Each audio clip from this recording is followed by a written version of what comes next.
Saat ini kamu berada di Stasiun Luar Angkasa Internasional pada ketinggian 402 km di atas permukaan bumi.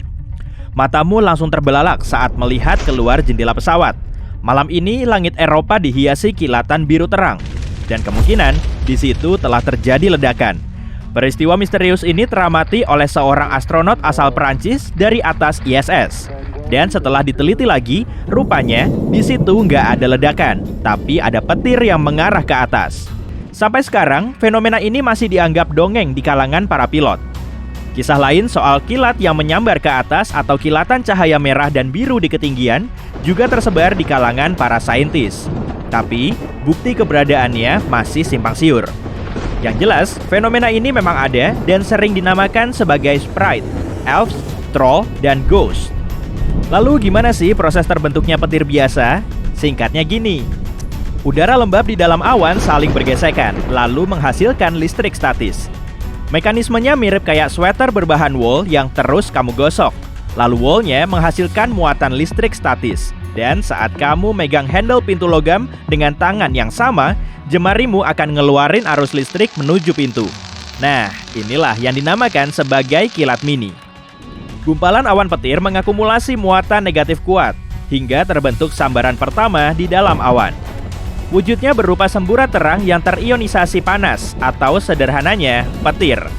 Sambaran pertama ini bergerak hingga beberapa meter di atas tanah, dan kecepatannya bisa naik sampai 321.868 km per jam. Kalau bisa terbang sengebut itu, kamu akan mengelilingi bumi cuma dalam waktu 7 menit. Nah, partikel negatif di dalam petir kemudian menarik partikel positif. Muatan yang berlawanan cenderung saling berikatan dan menyeimbangkan. Jadi saat terjadi sambaran bermuatan negatif pertama, muatan positif bumi mulai naik. Muatan listrik dari bumi kemudian berikatan dengan sambaran bermuatan negatif pertama dalam satu saluran. Akibatnya, muncullah sambaran terkeras dan paling terang. Kita menyebutnya sebagai kilat. Dan gemuruhnya kita sebut sebagai guntur. Kilat terbesar nggak menyambar dari atas ke bawah, tapi sebaliknya, dari bawah ke atas. Dengan kata lain, kilat yang sebenarnya mengarah ke atas, seakan-akan bumi balas menyambar awan petir di atasnya. Muatan yang dihasilkan bisa mencapai 30.000 ampere, sedangkan muatan listrik rata-rata di rumah kita aja cuma sekitar 15 ampere. Rekor kilat terpanjang kurang lebih berukuran 708 km. Bahkan lebih panjang dari negara bagian Kansas di Amerika Serikat.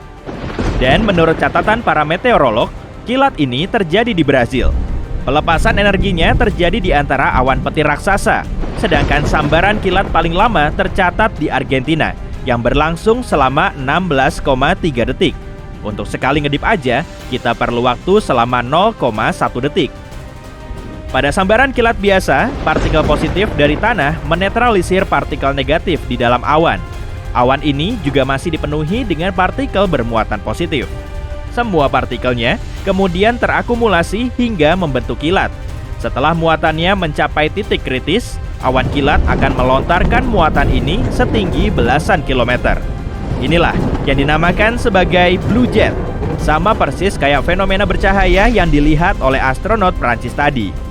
Blue jet kelihatan mirip kayak kompor gas raksasa yang mengarah ke atas. Muatan positifnya dinetralkan oleh partikel negatif di atas ketinggian. Tapi manusia di darat gak akan bisa menyaksikan blue jet karena penglihatan kita terhalang oleh awan petir. Kalau dari atas pesawat sih masih bisa. Karena itulah selama bertahun-tahun, blue jet cuma bisa disaksikan oleh para pilot pesawat komersil. ISS juga bisa jadi spot terbaik untuk mengamati blue jet karena kilat ini terbentuk di bagian teratas awan tebal. Pancaran kilatnya bisa sampai berkilo-kilometer. Tapi kalau naik lebih tinggi lagi, kamu bisa ngeliat kilat aneh ini. Namanya sprite dan bentuknya mirip ubur-ubur. Di atasnya terdapat awan merah bermuatan dengan tentakel kecilnya yang bergerak turun. Suhu kilat normal kurang lebih 30.000 derajat Celcius. Tapi suhu sprite nggak begitu panas. Malahan, kamu bisa memegangnya langsung dengan tangan kosong. Asalkan kamu nggak takut dengan listrik kuatnya ya. Suhu kilat sprite kurang lebih sepanas lampu hemat energi. Sprite terbentuk di mesosfer atau lapisan atmosfer yang terletak di ketinggian 50 km. Suhu di sini paling dingin di seluruh planet kita. Udara di darat jauh lebih padat karena molekulnya lebih banyak. Molekul ini menyerap panas matahari sehingga kita bisa ngerasain suhu yang pas. Tapi molekul udara di atas ketinggian terus menipis. Pada ketinggian jelajah pesawat komersil pun, kadar udaranya nggak bisa mengakumulasi panas. Dan di atas sana, kita nggak akan bisa bernafas tanpa alat bantu. Makanya, tiap pesawat dilengkapi dengan masker oksigen untuk berjaga-jaga. Suhu di situ bahkan lebih dingin daripada suhu di kutub selatan. Di mesosfer cuma ada sedikit udara, dan suhunya bisa mencapai minus 130 derajat Celcius. Suhu kilatnya sendiri memang sangat panas, tapi kondisinya bisa dibilang mirip seperti segelas air mendidih yang dituang ke dalam 1 tong air dingin. Jadi, suhunya nggak banyak berubah. Sprite cuma bisa muncul saat berpasangan dengan awan petir di bawahnya. Saat awan melepaskan listrik, Sprite akan muncul di mesosfer. Caranya dengan menyeimbangkan jumlah muatan di atmosfer. Jadi, Sprite ini mirip seperti kilatan petir merah yang mencapai badai petir di bawahnya. Diameternya sendiri bisa mencapai 100 km. Lalu ada Ghost. Kilat ini bisa muncul sesaat setelah Sprite. Wujudnya berupa cahaya hijau pudar seperti aurora. Ghost pertama kali teramati pada tahun 2014 dan konfirmasi resmi di kalangan saintis baru muncul pada tahun 2019. Ghost masih belum banyak diketahui, tapi menurut salah satu hipotesis, kilat ini punya sejumlah persamaan dengan aurora. Yang jelas sih warnanya sama-sama hijau. Cahaya ini kemungkinan telah naik oleh atom oksigen yang tereksitasi. Kadang kita juga bisa melihat troll bersama Sprite. Kilat ini punya cahaya merah di ujung tentakel Sprite. Selanjutnya, troll melepaskan semburat merah menuruni kilatnya. Nah, kalau naik lagi, kita bisa melihat kilat Elves. Kemunculannya cuma terjadi selama 1 milidetik. Cahaya redup ini muncul selama badai petir di ionosfer pada ketinggian 100 km di atas permukaan laut. Diameter Elves bisa sepanjang jarak Surabaya ke Semarang. Dan kilat ini pertama kali ditemukan selama penerbangan pesawat ulang-alik pada tahun 1990. Nah, kalau yang ini namanya Pixie dan baru teramati pada tahun 2000. Para ilmuwan mendeteksi fenomena benderang ini selama 20 menit. Kelihatannya memang mirip kayak sambaran kilat di dalam awan ya, tapi beda. Ukuran Pixie lebih kecil dari 100 meter. Perlu diingat, semua jenis kilat sangat berbahaya bagi kita. Saat terjebak dalam badai petir, kamu harus segera menjauh. Cara mengetahui jaraknya gampang aja kok. Gerak cahaya jauh lebih ngebut daripada suara. Dan saat muncul kilat, gunturnya akan terdengar beberapa detik kemudian. Jadi, kamu perlu mengukur jeda ini. Ada kilat? Nah, coba hitung jedanya.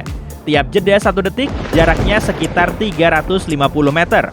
Atau setara dengan jarak tempuh gelombang bunyi selama sedetik. Kalau jeda antara sambaran kilat dan gunturnya selama 5 detik, berarti lokasimu kurang lebih 1,6 km dari kilat.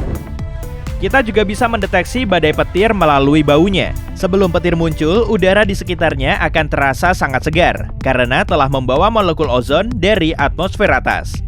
Ozon ini juga melindungi kita dari sinar ultraviolet yang membahayakan, serta memindahkan panas matahari ke atmosfer. Oksigen yang biasa kita hirup punya 2 atom. Kalau atomnya nambah 1, jadilah ozon. Sinar ultraviolet memecah 2 atom oksigen, kemudian terserap olehnya. Atom yang terlepas lalu menempel pada oksigen beratom 2. Dan saat sinar ultraviolet mengenai molekul ozon, 1 atom akan terlepas dari rantainya. Tapi biasanya ozon akan beregenerasi, jadi atom oksigen yang hilang terpasang lagi pada atom ganda lain.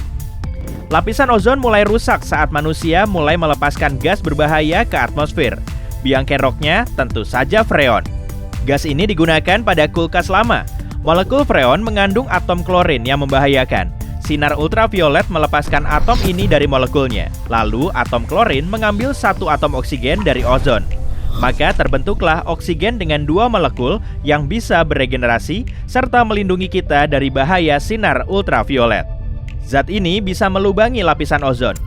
Contohnya yang paling terkenal yaitu lubang ozon di Antartika. Saat manusia berhenti menggunakan bahan kimia berbahaya, lubang ozon akan mulai mengecil. Memang nggak benar-benar hilang sih, tapi kembali ke kondisi semula.